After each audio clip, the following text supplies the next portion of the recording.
একটা সময় ছিল যখন আমার টু হুইলারই বেস্ট মনে হতো, আর বর্তমানে কোথাও যাওয়ার জন্য ফোর হুইলার ছাড়া আমি দ্বিতীয় অপশন ভাবতেই পারি না। সবটাই আমার মেয়ের কমফোর্টের জন্য।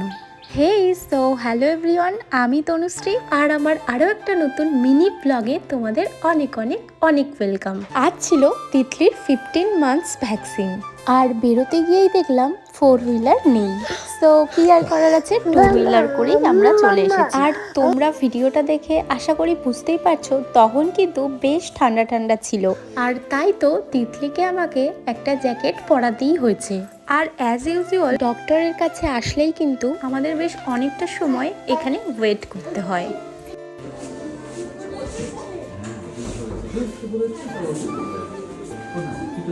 আর এখানে এসেই অনেক ছোট ছোট বেবিদের সাথে দেখা হয়ে যায়। আর এদিকে তো তিতলি এখন হাঁটতে শিখে গিয়েছে, তাই কিন্তু তাকে কোনোভাবেই এক জায়গাতে বসিয়ে রাখা যায় না। একবার এদিক একবার ওদিক শুধু ছুটে বেড়াচ্ছে।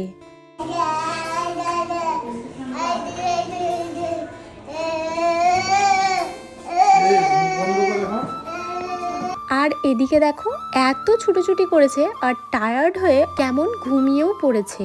এর মধ্যেই আমাদের ডাক পড়লো, আর আমরাও তড়িঘড়ি ডক্টরের চেম্বারে এন্ট্রি করলাম।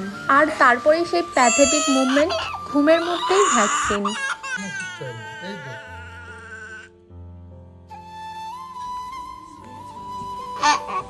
এরপর কিন্তু তার কান্না থামাতে বেশ অনেক কিছুই করতে হয়েছিল, এই যেমন ধরো এদিক ওদিক ঘোরানো, চকলেটস দেওয়া, আরো কত কিছু।